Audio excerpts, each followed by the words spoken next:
Well, welcome to tonight's show. You're with Tom, Brian and Steve, and this is NRL from the Sidelines. And as we do it every time this week, we are going to talk about the NRL round that has just been played. We've just done round 2, gentlemen. Are you good tonight? Are you ready for a big show? I am. Are you ready to... Let me just stand over here. There you go. See? The halo's behind my head. I'm ready to fight. This is our new light, by the way. So you're ready to fight. He's ready to just be a saint because he is. I'd never be a saint. Always a rooster. So round 2, gentlemen, have just been played. Yes. Interesting results by some very poor results by others. But before we get started, I just want to ask the question, are we seeing a greater divide between the good and the not so good teams? It's sort of looking that way, I think. Yeah, there seems to be a little bit of a disparity at the moment, yeah. I mean, it's only round 2. A lot of things can change. And it's not about... But this is where I will give... This will be my one and only time all year. I'll give these two mugs a bit of a rap. Wow. Because... You recording this? You're recording this? Yeah, get ready for it. All right, because all things... Is this going to have anything to do with salary cap? Yeah, well, all things being equal, the salary cap is all equal. I know that you guys have got third-party agreements, but there's clubs like the Broncos and the Dragons that are going woefully that surely have the same kind of endorsement as you guys do. There are clubs that don't, mine, and you'd expect they would always be a half a step behind. But there are clubs that are big like Brisbane that should have the same kind of capacity behind them that the Roosters and Souths have, and it's just not working for them. Yeah. So yeah, there is a big disparity, and that is the wrap. It's coming down to clever management and salary cap management from some of the clubs. Thank you, Brian. And some players who want to play for successful clubs. Yes. Oh, that's always his excuse. Thank you, Steve. That's nice of you to give my team a rap. No, that's for us. He's just got the salary cap. I mean, honestly, Yeah. why would you want to play for the Roosters if you weren't being paid millions of dollars? That's right. Who knows? Exactly. So, All right, gentlemen. Players know why.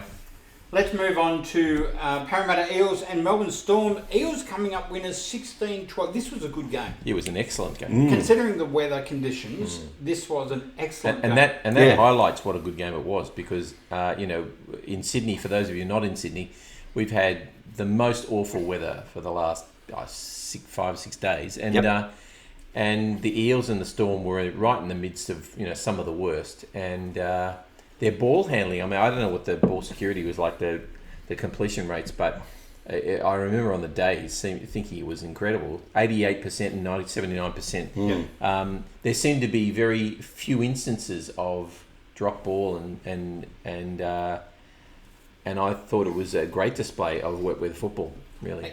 Defensively as well, Parramatta were excellent. Yeah, absolutely. Oh, yeah. Clint Gutherson was exceptional. He was. The middle forward, Nathan Brown, yes, another one that was just brilliant in defence on the night. Yeah, absolutely. And I think that the Eels seem to contain a few players. I know Pappenhausen did a lot of really good things, but I don't think he had the kind of game he had week 1. No. And I think that they contained him to an extent. Okay, question without notice. If Cameron Smith had played, let's perpetuate this rumour. If Cameron Smith had played, would the Storm have won that game? Yes.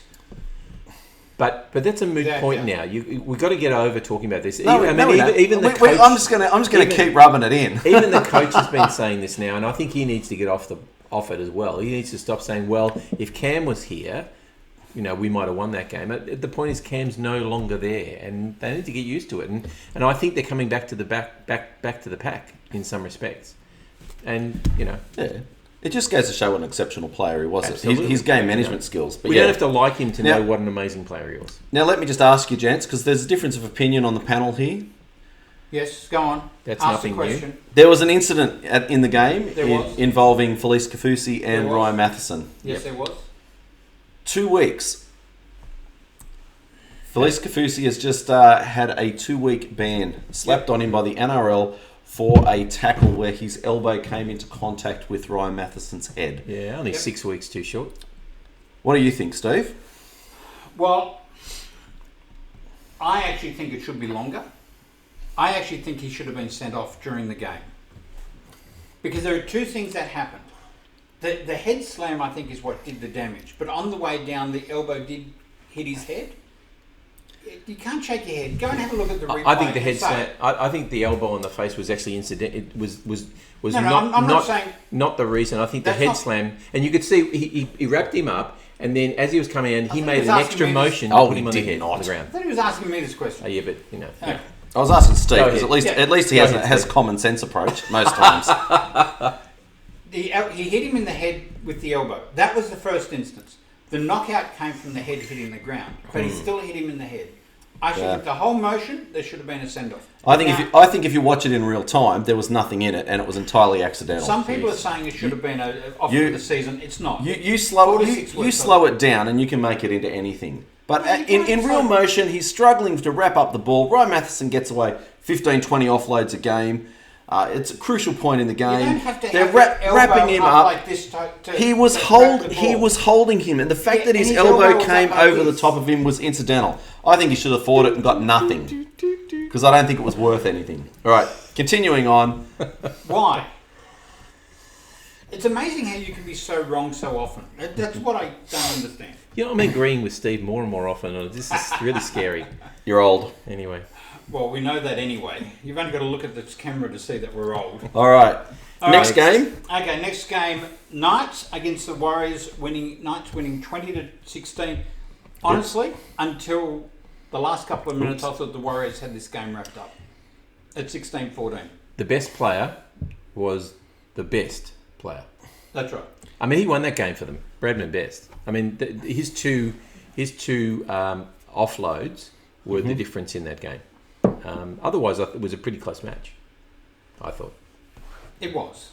It wasn't an overly spectacular match. No. No, it didn't reach any great heights, but it was good. Yeah. It was, You know, for the night, you beat the team that's in front of you, and the Knights did that admirably.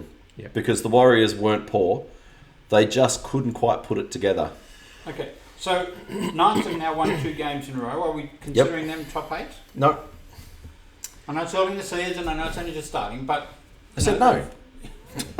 I don't think I've seen I'm enough of actually the now Warriors. leaning towards. I don't think I've seen enough of the Warriors to be sure about that yet. And same with the Knights. I'm not convinced about either of those teams yet. Yeah, I have to say I'm surprised by the Warriors. I think they have the better team on paper, but it's just not working for them at the moment. Yeah. There's still a lot of work to be They've got done a brand by new Nathan coach. Brown. I mean, Yeah, it's all going to take a while Yeah, to play out. but they are expecting success. I wonder how long it'll be before they eat their own. Well, yeah. You're a hard man, bro. Okay, let's go to Seabus Super Stadium where the Titans beat the Broncos 28-16.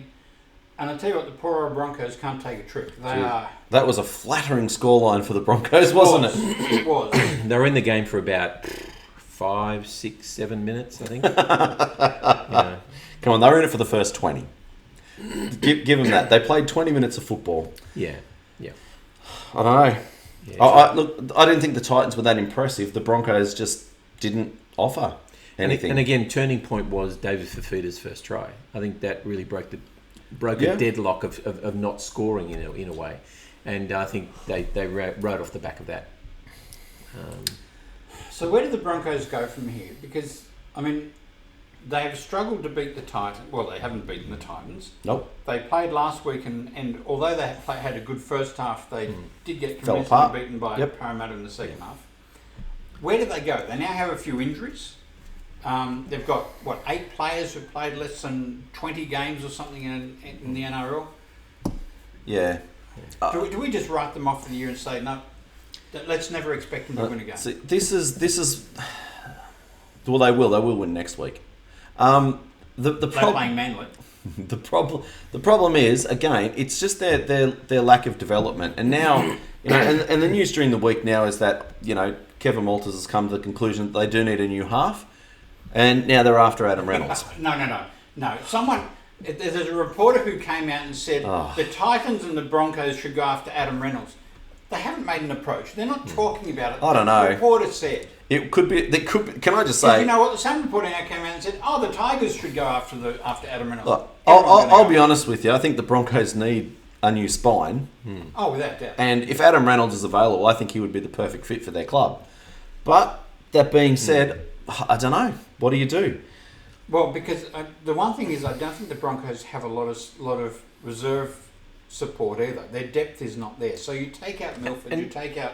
You would Croft. never have said that 20 years ago. No. You know, the Broncos always had a line of players to bring on, you know. And they used to blood young players early. Yeah, but they put players into first grade that had only their job to do, and they were playing with, you know, Alan Langer and Kevy Walters and Darren Lockyer and, you know, and Petro Sivanasiva, Shane Webke, like the list goes on. And last year, even though they weren't necessarily playing well, they got rid of a lot of their experienced players. Yep. And so now you've got a bunch of kids playing. They've played one good half of football out of four halves. Yep. And I thought, well, you know, the Broncos are going to play well this year. 4 halves. You are showing your age. No. Were the Titans impressive? Do you think much of them at the moment? No, I'm still not sure. I think there's question marks still over Ash Taylor, and he had a good game, but he seems to be quite a confidence player. And so when things go well, he looks like a world beater. Mm. But there's times when things don't go well, and he doesn't know how to pull it back in. Yep. So I don't know. I still have a big question mark. Tino had a great game. He seems to have just swapped his form over from Melbourne to... And it might just take a while for all of that to gel to some extent. I think it will. I mean, they're almost a new team or a new forward pack anyway, so they are going to take some time. Yep. Let's go on to Bankwest Stadium, gentlemen, where the Panthers beat the Dogs 28-0. And it could have actually been higher. And I didn't see this game. Sorry. 60-40 possession. Here, or? Well, I work I really don't know why we have him here, but that's okay. That's okay. We'll let him join us anyway. Look, this was a game that went exactly where it was supposed to go. Yeah. Can I say I am a little bit surprised. I was not expecting Trent Barrett to do marvellous things because he didn't at my club, but he was the one who was being heralded as the great attack coach that Penrith had. You would expect to see glimpses of the Bulldogs attacking prowess, and yet nil again. Mm. I mean, Penrith's defence is good, but is it that good? No. I mean, you got to. I think the Dogs had one or two tries disallowed. I think the Dogs were in it more than what you're suggesting they were, but yeah. You know, I mean, the Panthers have just a darn good side. Look, 10-0 at half time, and they were still in it. Absolutely. Yep. But still, you didn't feel like they were threatening to beat them. No. And I think that's the difference. There wasn't any improvement in the Dogs. Last week, Trent Barrett came out and blamed the referees for their loss to Newcastle. Well, I don't know what he's going to say this week. This was a fiery game. There was a lot of feeling in this game. Yeah. And the Panthers they just rolled on. Actually, one player that really impressed me was James Fisher-Harris. Yep. The Dogs kept coming after him with cheap shots. They'd niggle him in tackles and hit him off the ball, and he just got up and kept playing. Furthest thing from his mind to retaliate. And I think when you are held up as your forward pack leader, that is a hard thing to do. Yes. Because he just ignored it and got on with making meters. Yeah. He was very, very impressive. So I don't know who the official man of the match was, but for me, James Fisher-Harris deserved that. I think he showed what Penrith was about. I think he might have got the points, actually, Dalian. So for the last couple of weeks, we've been talking about Penrith should or shouldn't be releasing Burton to go to the Dogs. Yep. Looks like Cleary may be out this week. Yep. And Burton will obviously... Oh, because he had a HIA? Because of the concussion. Yep, we'll discuss that, yeah. So... I know, but smart for the Panthers to hold, you know... You know, the Panthers, as I say, the Panthers are in the same boat as South and the Roosters.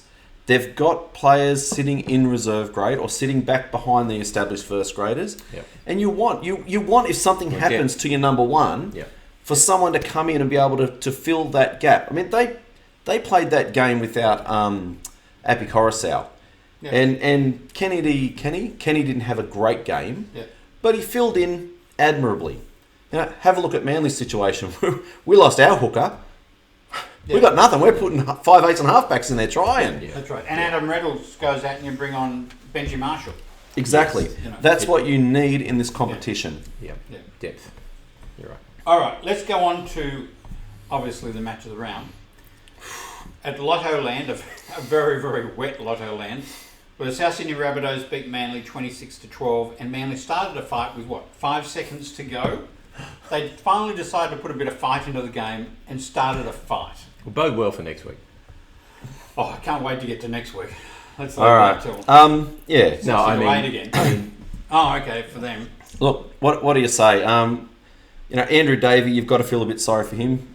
Trots out for his first game in as a starter for Manly, and does his ACL in the space of, I think it was the second hit up. Yeah. Oh, what a blow for the guy. Oh, for sure. I mean, and 28 years old, that's a season-ending injury. That's right. Manly had already lost Curtis Sirenen, and so all of a sudden, I said to Steve before the match started, I said, "Oh, we're only carrying 2 forwards on the bench. That's a bit dangerous in these kind of conditions." And then all of a sudden, we're down to 1. Yeah. So what are Manly doing wrong? Good question. Well, I think they've got to have a look at their recruitment. I just don't think they're... Well, I mean, they did recruit somebody, but he unfortunately had an ACL, which is a real shame. I mean... Well, no, but they let their hooker go last year. Well, they didn't let their hooker go. Well, they let Appy go, yes. Well, they let Appy go, and they let Appy go. Danny Levi. No, the other one went to the Warriors. Addin Fanoa Blake, Addin Fanoa not Blake. a hooker, front rower. Sorry, best front rower in the game. Yeah. I still think He's so. a bit bigger than That's my point. a hooker. That's my point, Yeah. though. You let the quality players are leaving, and you're not replacing them.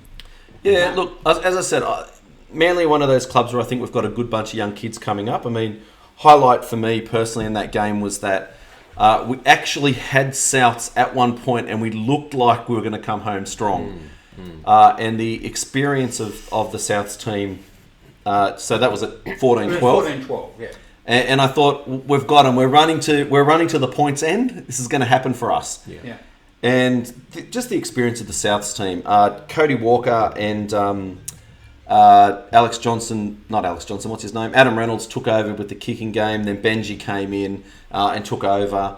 And just those old, experienced players. Yep. We've got a lot of young blokes coming through. So the highlight for me was young Josh Schuster. 5'8", comes in and plays, 78 minutes at second row. Yeah. I mean, he's a big kid, but still, he looked like he belonged there. And I'm wondering how long it's going to be before the rest of the kids get a run in first grade. Yeah. Because that's what it's going to take. I got to say, I wasn't overly impressed with the Bunnies either, No. but they did enough to win the game. Okay, Queensland Country Bank Stadium, St George Illawarra get their first win against the Cowboys, 25-18. And I'm going to tell you, I don't think the Cowboys, other than the first they scored the first try in the first 10 minutes.